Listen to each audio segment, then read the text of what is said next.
Padre, te bendecimos en esta tarde. Eres tan bueno, eres tan digno.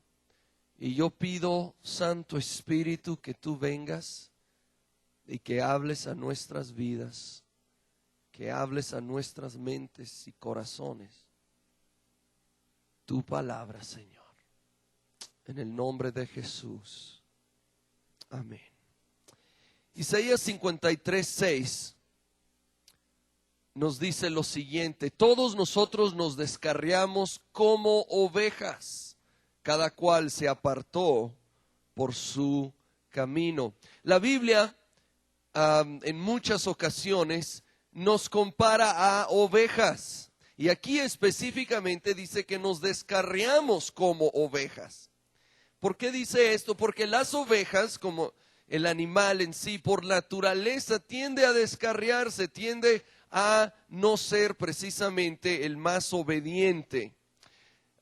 Yo no sé, yo nunca he visto en un circo anunciado un show de ovejas, ¿sí? O sea, hay entrenadores que hacen presentaciones con perros, con caballos, con leones, pero hasta la fecha yo no he sabido de uno de ovejas, porque ovejas no son conocidas por su obediencia y llegar a grandes logros dentro del mundo animal. Aparte de esa situación, las ovejas son muy dependientes, ¿sí? No son, son indefensas, no tienen colmillos, garras, gran velocidad, algunos otros atributos que otros animales utilizan. Dependen mucho del cuidado de su pastor. Interesante que Dios nos compara con ello. ¿Saben? Pues podemos ver algunos paralelos. Nosotros somos dependientes de nuestro Dios, nuestro gran pastor. Dependemos de Él. Fácilmente nos descarriamos, nos desviamos. Y el que cree que Él es muy independiente y Él no necesita de Dios, pronto se da cuenta qué tan equivocado estaba. ¿Sí? Lo bueno es que tenemos un gran pastor en el cielo que nos cuida. Saben, como pocos hombres, David entendió esto. De hecho, él fue pastor de ovejas originalmente y entendía cómo eran en sí las ovejas. Las conoció, pero más que eso, conoció al gran pastor.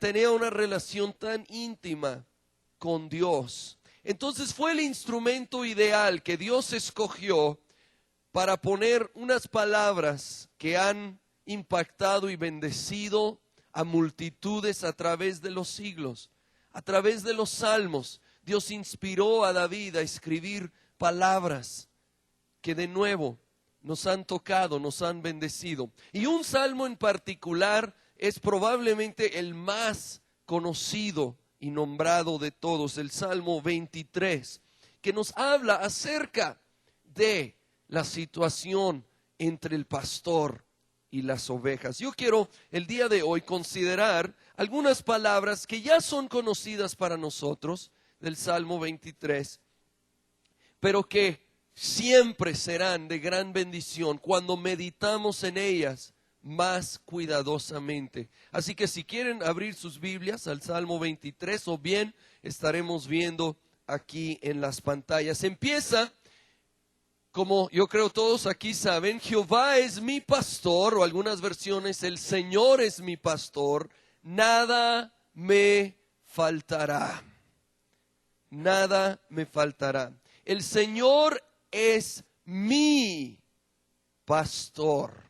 No simplemente dice el Señor es el pastor o nuestro pastor, pero es en una forma muy personal. Jehová o el Señor es mi pastor. ¿Por qué no lo dices? Jehová es mi pastor. Sí, Él es tu pastor. Él quiere cuidarte, alimentarte, dirigirte, hacer todo lo que un pastor hace para las ovejas, pero en una relación personal. Es mi pastor. David al escribir esto, estoy seguro que fue también bendecido, ya que él sufrió rechazo y abandono. Leemos un poco de su juventud y vemos que era menospreciado en casa. Su papá natural no fue ese pastor, por llamarlo así, que él necesitaba.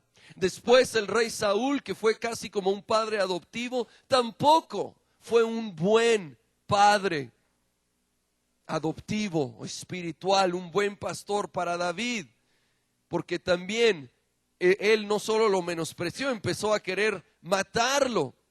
Pero, David conocía al pastor de pastores. Él conocía, Jehová es mi pastor. Y yo quiero que tú también te acuerdes y te aferres a esta verdad. Y luego dice, nada me faltará. Podemos vivir confiados que Dios va a suplir todo lo que nos falta. Todo lo que nos falta. David enfrentó necesidad, sí. Si se acuerdan, cuando llega con el sacerdote ahí huyendo de Saúl, no tiene ni siquiera un pan para comer. Y Dios suplió, aún dándole pan de sacerdotes. Y Dios va a suplir para tu necesidad. Y a lo mejor en maneras sorprendentes, como el testimonio que escuchamos hoy. De repente vendiendo un terreno que había estado ahí parado por 3 años. Yo no sé cómo, no sé cuándo, pero sé que nada me faltará. Dios va a suplir tus necesidades y mis necesidades. Podemos confiar en Él.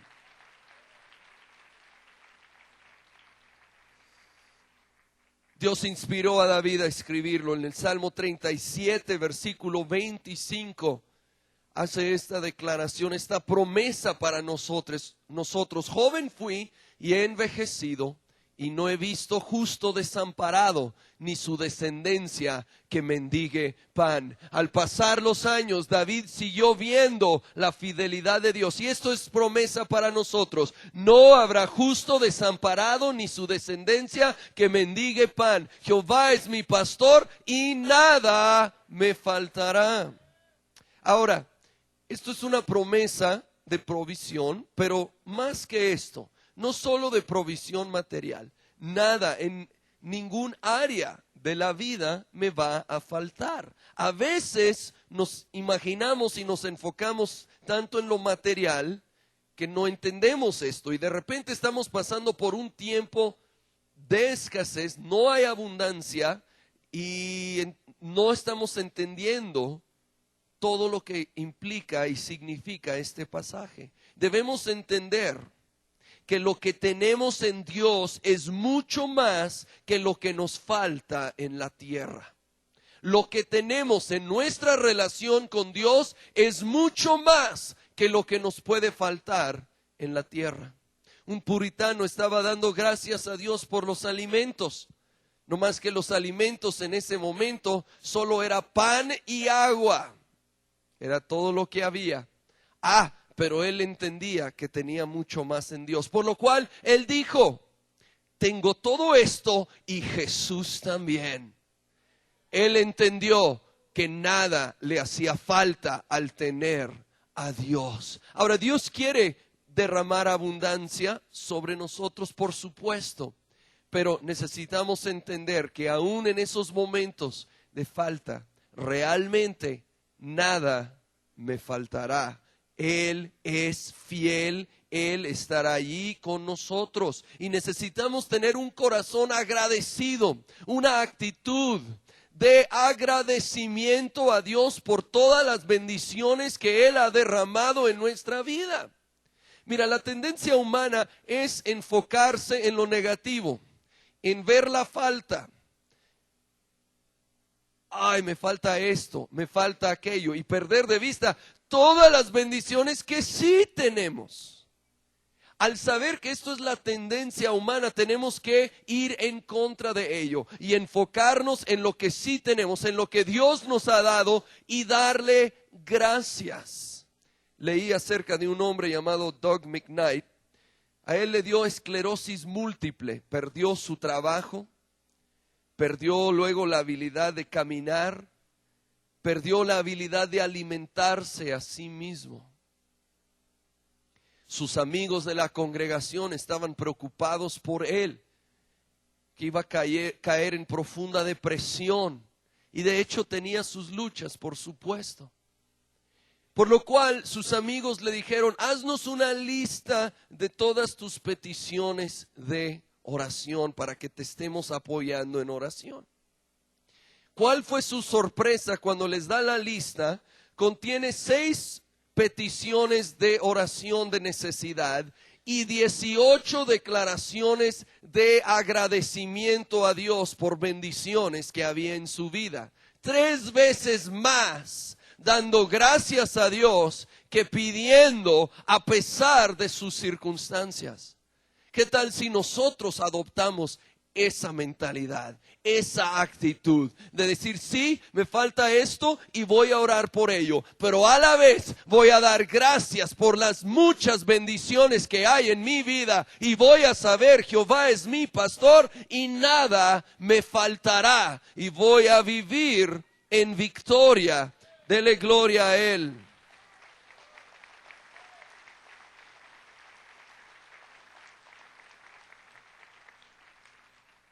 Ahora pasamos al segundo versículo, donde leemos: en lugares de delicados pastos me hará descansar, junto a aguas de reposo me pastoreará, confortará mi alma. Entrando al versículo 3. Esto de nuevo fue inspirado por el Espíritu Santo a través de David. Ahora, la tierra de Judea donde pastoreaba David no era precisamente el estado de Michoacán, ¿sí? No estaba rebosando de verde, era una región desértica más bien. No había pastos verdes y aguas de reposo a cada esquina. Para que ovejas tuvieran pastos verdes y aguas de reposo allí, requería del esfuerzo de su pastor.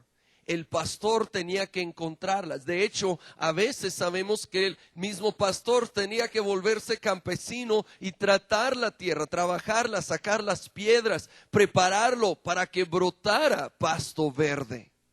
La oveja no podía hacer nada. No es como que la oveja tenía la habilidad de trabajar la tierra. La oveja tenía que depender en su pastor. Y saben, nosotros estamos en la misma. Nosotros no podemos, nosotros tenemos que depender en la obra terminada de Jesucristo en la cruz y confiar en Él. Y Él quiere que confiemos, Él quiere llevarnos a pastos verdes y a aguas ¿de qué? De reposo, de reposo. Esto es algo que Dios quiere para nosotros. Él quiere que reposemos en Él. Es interesante al considerar los 10 mandamientos. ¿Sabes cuál de los 10 requiere mayor explicación como para que no nos quede duda alguna? Vamos a ver algunos de ellos. Vamos a Éxodo 20, empezando con el versículo 13. Sí, el 6º mandamiento: no matarás. 2 palabras, eso no requiere mucho.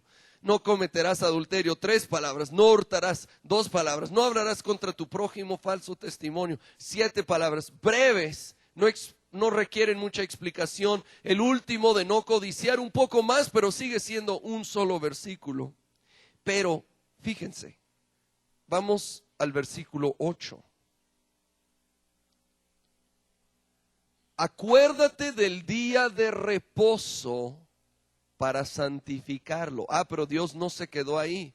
Dijo: estos necesito hacerlo claro o no van a entender. 6 días trabajarás y harás toda tu obra, pero todavía no termina. Mas el 7º día es reposo para Jehová tu Dios. No hagas en él obra alguna, tú ni tu hijo. No mandes a tu hijo a hacer la chamba. ¿Sí? Ni tu hija, ni tu siervo, ni tu criada, ni tu bestia, ni tu extranjero que está dentro de tus puertas. Va a cubrir a todos, o si no, ahí vamos a tener a alguien en la tienda haciéndolo, ¿verdad? Y todavía, dice, creo que todavía necesitan un poco más. Así que Porque en 6 días hizo Jehová los cielos y la tierra, el mar y todas las cosas que en ellos hay, y reposó en el 7º día. Por tanto Jehová bendijo el día de reposo y lo santificó. El más largo y extenso de los mandamientos. ¿Por qué? Porque creo que hay la tendencia en nosotros de resistir esto. Dios es el que hizo la obra y ahora Él nos llama a reposar, confiar en Él. Por el lado físico y mental, ¿saben? Nuestra mente y nuestro cuerpo necesitan reposo. Vamos a rendir más y lograr más, dándole reposo que tratando de hacer 1001 actividades 7 días a la semana, a largo plazo. Está comprobado. Ahora, ya no vivimos bajo la letra de la ley. No es que tiene que ser un día específico y no podemos, ¿verdad?, ni mover un animal ciertos metros ese día. Obviamente, si tú crees que todavía tenemos que seguir la ley, bueno, espero que has estado ofreciendo los sacrificios de animal que corresponde. Obviamente ya no estamos bajo la letra de la ley, pero sí estamos bajo sus principios. Siguen siendo principios de Dios para nuestra vida. Entonces, no solo es el descanso físico, es la actitud de reposar y confiar en Dios que nos enseña este mandamiento y de lo cual habla el Salmo 23. Pastos verdes, aguas de reposo, aguas de reposo. ¿Saben qué, hombres y mujeres de negocio? Si el universo no se derrumbó cuando Dios descansó el 7º día, tu negocio tampoco se va a acabar si descansas un día a la semana. Confía más en Dios y menos en tus habilidades.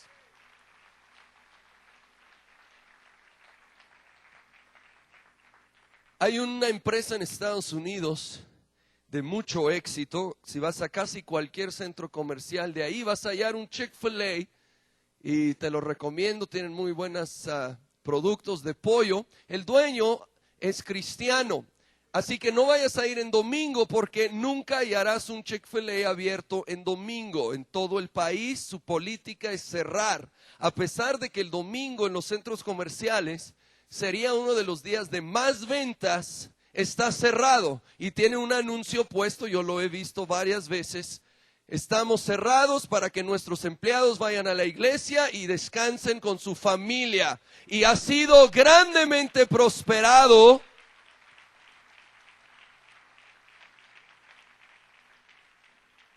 por confiar en Dios, reposar en Él. Ahora sí tengo que aclarar algo, porque por ahí hay alguien con algo de flojerita, de pereza, que de esto se agarra, ¿verdad? Y mira, es día de reposo, no semana de reposo, por favor. Entiende, no vayas a ser como aquel hombre tan flojo, ¿verdad? Estaba ahí, le grita a su esposa: vieja, ven, trae el antídoto en contra piquete de víbora. Y dice: ¿qué? ¿Te picó una víbora? No, pero ahí viene. Ahora, estaba pensando, al preparar esto, me puse a pensar en la palabra preocupación, porque lo opuesto de reposar, pues, es estar estresado, estar preocupado. Preocupado. Pre nos habla de previamente, ¿verdad? Es estar ocupado en algo en tu mente previamente a cuando deberías de estar. ¿Y a poco no es así? Le estamos dando vuelta a una situación en la cual no podemos hacer nada o poco. Pero estamos preocupados en ello y yo quiero animarte a hacer algo. ¿Sabes qué? Al fin y al cabo, no podemos arreglar esa situación. Entonces, en vez de yo estar preocupado en ello? ¿Por qué no lo dejo en manos del único que sí puede arreglarlo? En mi Dios, y reposo en Él y en su fuerza y en su habilidad y en sus recursos. Isaías 26:3 nos da una promesa: si lo dejamos en manos de Él. Tú guardarás en completa paz aquel cuyo pensamiento en ti persevera, porque en ti ha confiado. Oh, la mente se tiende a ir a la preocupación, pero nosotros vamos a decidir no permitir eso y volver a enfocarnos y mantener mi pensamiento en Dios. Y Él promete guardarme en perfecta paz cuando yo lo hago. Dice que Él confortará mi alma, volviendo al Salmo 23. La Nueva Versión Internacional traduce esta frase, confortará mi alma, como me infunde nuevas fuerzas. Nuevas fuerzas. Pensando en la preocupación. Miren, cada día tiene su desafío, pero cada día tiene su gracia de parte de Dios para enfrentar ese desafío. Tiene su fuerza de parte de Dios para ello. El día de mañana traerá otro desafío y habrá gracia de parte de Dios para ello. Pero no voy a tener esa gracia y fuerza hoy. No la voy a tener hasta que la necesito mañana. Pero yo aquí estoy hoy y estoy viendo lo que tengo con lo que cuento. Y veo hacia el futuro y digo, ¿cómo le voy a hacer? ¿Cómo voy a pagar la colegiatura? ¿Cómo voy a enfrentar ese desafío? Y ahí me estoy imaginando el día de mañana con la gracia y fuerza de hoy. No, Dios todavía no me da la gracia y fuerza aquella. Me ha dado para sostenerme el día de hoy. Y cuando llega mañana, Él va a derramar mayor gracia y fuerza y sostén para ese desafío. Así que confía hoy y sepa que mañana ahí estará Dios con nosotros. No tan solo no arreglamos el problema preocupándonos, nos vamos perjudicando a nosotros mismos. Hay muchos problemas físicos causados por la preocupación, el estrés, alta presión, problemas de corazón, problemas intestinales, migrañas, etcétera. Así que es tiempo de dejar esa situación en manos del único que la puede arreglar de todos modos. David enfrentó estrés, claro, enfrentó leones, ¿sí?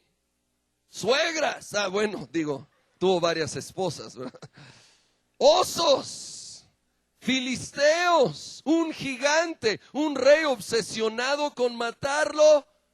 ¿Y creen que le quitó el sueño? Fíjense en el Salmo 4:8. En paz me acostaré y asimismo dormiré, porque solo tú, Jehová, me haces vivir confiado. Tranquilo, ahí hasta roncando. Y tú y yo podemos vivir confiados también y descansar y dormir a gusto, porque en Dios hemos confiado.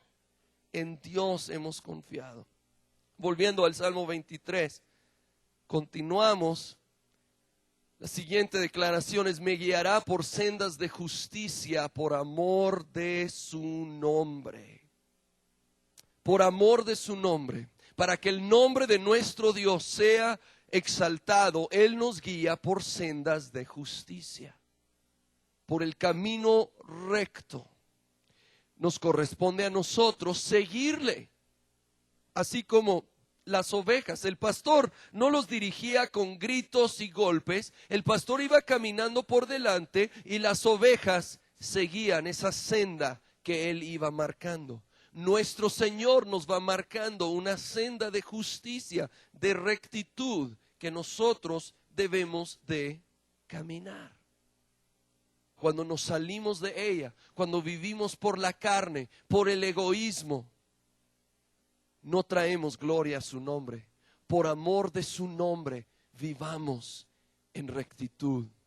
Porque cuando yo me digo cristiano y vivo en una manera inapropiada, mancho el nombre de mi Señor.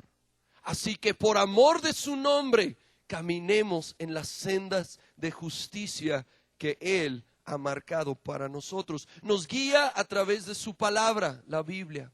Nos guía a través de su Espíritu Santo que mora en nosotros. Nos inquieta, nos impulsa, nos ayuda a evitar los desvíos y mantenernos en la senda de justicia.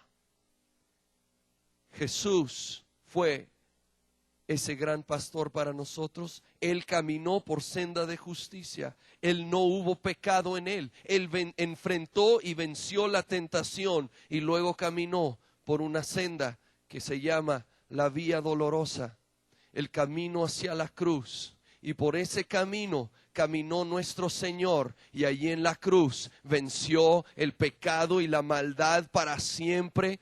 Y ahora nosotros podemos vivir en rectitud por la obra que Él hizo en la cruz. Segunda de Corintios 5:21 lo declara. Dice, al que no conoció pecado, por nosotros lo hizo pecado, para que nosotros fuésemos hechos justicia de Dios en Él. Nosotros hemos sido hechos justicia de Dios en Cristo Jesús por lo que Él hizo en la cruz por nosotros. Ahora podemos vivir en rectitud. Sí, porque hemos sido justificados, hechos justos por la obra de Él. Ahora caminemos en esas sendas de justicia, las cuales, de nuevo, Él, a través de su palabra, de su espíritu, nos va a ir guiando. Simplemente hay que ser sensibles y hay que ser obedientes.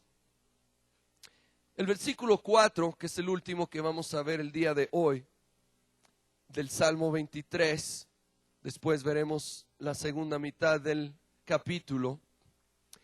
Pero este versículo es uno de los más preciosos, creo yo, en las Escrituras.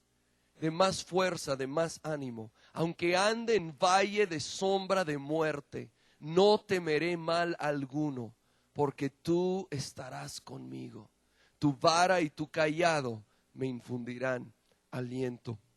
¿Saben? Cuando mis hijos eran más pequeños, como casi todos los niños, le tenían miedo a la oscuridad. Es casi universal esto, ¿verdad? Y si ya se iban a dormir, pues querían la luz del pasillo, del baño, una lámpara y un reflector y todo lo, sí, con razón me salía tan alto el recibo de luz.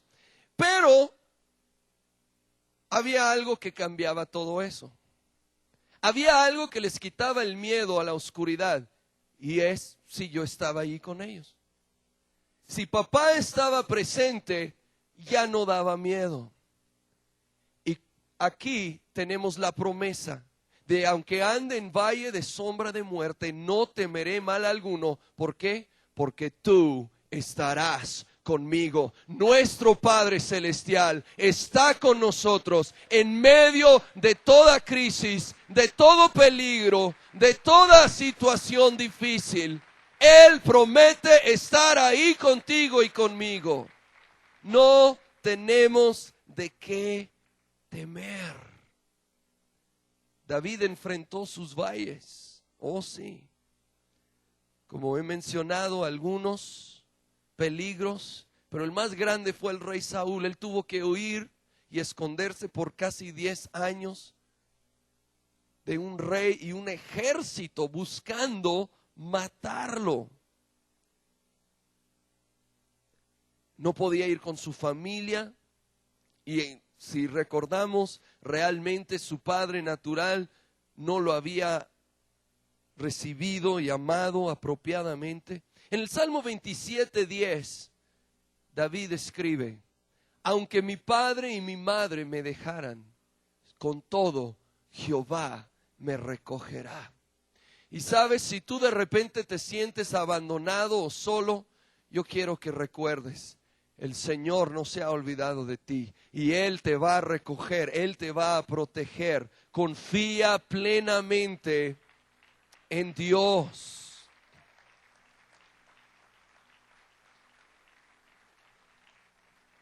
Ahora, este versículo nos aclara que sí vamos a pasar por el valle. no dice, y el Señor te logrará un desvío para que no cruces por el valle y puedas siempre andar en las alturas. No, efectivamente habrá momentos que pasamos por el valle, por situaciones difíciles. Pero de nuevo, su promesa es estar allí con nosotros. No pasaremos por el valle solos. Tal vez tendremos enfermedad, pero no solos. Dios estará contigo en medio de la enfermedad. Quizá de repente enfrentarás desempleo, pero no solo. Dios estará contigo en medio del desempleo. Quizá una crisis familiar vendrá, pero no estarás solo. Dios estará contigo en medio de la crisis familiar. Él estará con nosotros. No temeré mal alguno.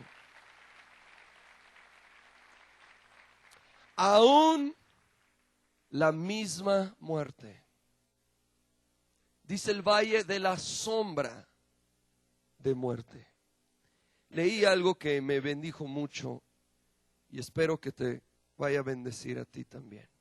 El doctor Donald Gray Barnhouse perdió a su esposa y iba de regreso a casa con sus hijos del entierro de su esposa, de la mamá de sus hijos. Estaban tan adoloridos, él no sabía ni qué decir, cómo traer algún aliento.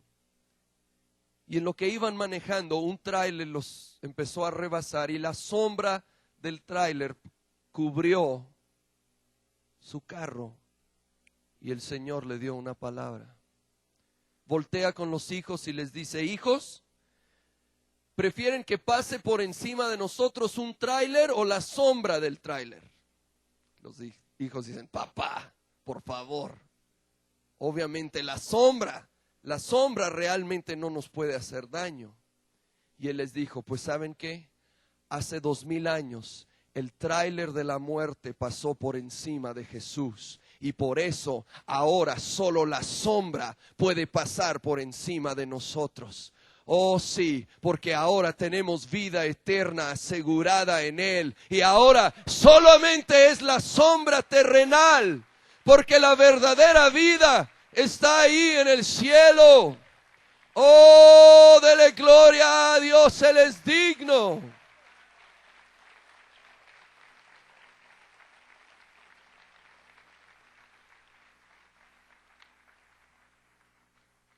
Y claro que duele perder a un ser querido.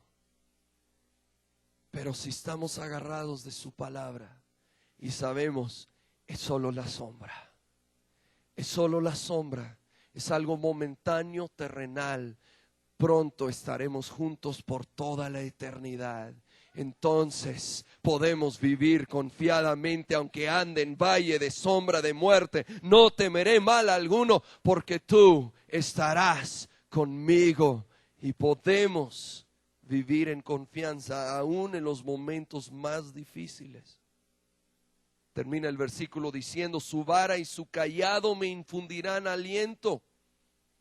Tal vez muchos saben lo que es una vara y un cayado.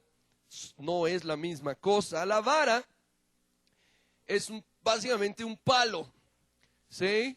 Muy importante para el pastor. Con esto podía golpear a cualquier lobo que se acercaba a dañar a sus ovejas. Y pudiera darle de repente a una ovejita medio necia que necesitaba aprender a no acercarse tanto a ese precipicio. Y para su bien, en amor, aplicarle la vara, ¿verdad? Y nuestro Dios tiene su vara. Y Él nos protege del enemigo. Y también de repente nos aplica un poco de disciplina de padre amoroso, ¿verdad? Para que aprendamos. Por ahí no es, hijito, ovejita mía. Ahí te vas a meter en líos, ahí te vas a meter en situaciones dolorosas. Es por aquí. Ahora, el cayado era mucho más largo que la vara y al final tenía un gancho. ¿Y para qué era este gancho? Bueno, principalmente era para poder enganchar a la oveja y precisamente jalarla y alejarla del peligro, quizá de un precipicio. O bien, si se había atorado en alguna planta o algo y no lo alcanzaba, el pastor con sus brazos extendía ese cayado y enganchaba a la oveja y la traía de nuevo a la seguridad y a la protección. Su vara y su cayado me infundirán aliento. Tú y yo podemos sentir aliento, ánimo, confianza, seguridad, que nuestro gran pastor tiene su vara para defendernos y tiene su cayado para jalarnos de nuevo, alejarnos del peligro y tenernos cerca de Él. Isaías 43, del 1 al 3, declara esta promesa de protección. No temas, porque yo te redimí, te puse nombre, mío eres tú. Recíbelo de parte de Dios, es para ti. No temas porque yo te redimí, te puse nombre, mío eres tú. Cuando pases por las aguas yo estaré contigo, y si por los ríos no te anegarán. Cuando pases por el fuego no te quemarás, ni la llama arderá en ti. Porque yo, Jehová, Dios tuyo, el Santo de Israel, soy tu Salvador. Oh, sí. ¿No te anima? ¿No te anima su palabra?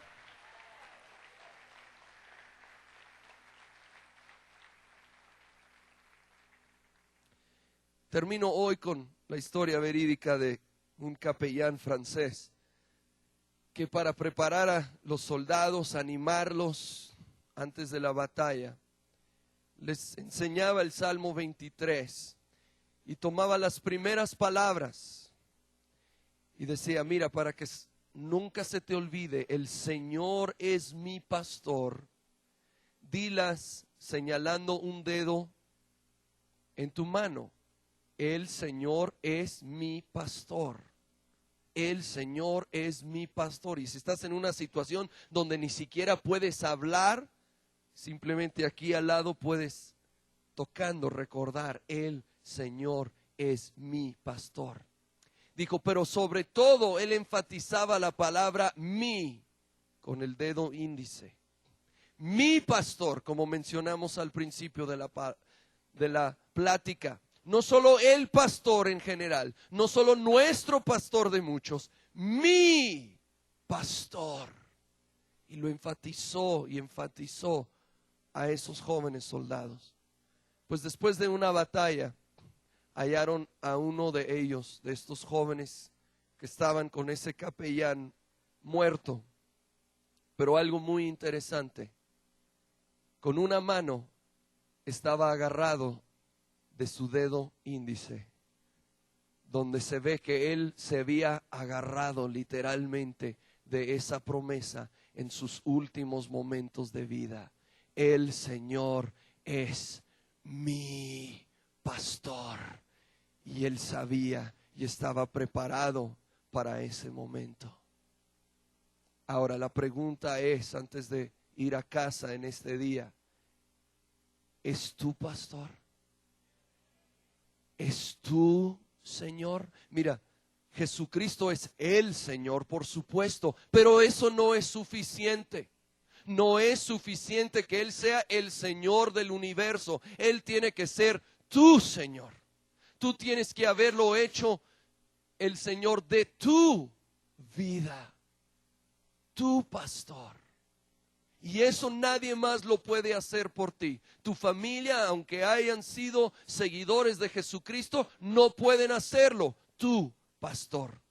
Yo y ningún otro líder puede hacerlo. Tu pastor. Solo tú puedes decidir entregarte a Jesucristo, rendir tu vida a Él, recibirlo en tu corazón como tu pastor, tu Señor.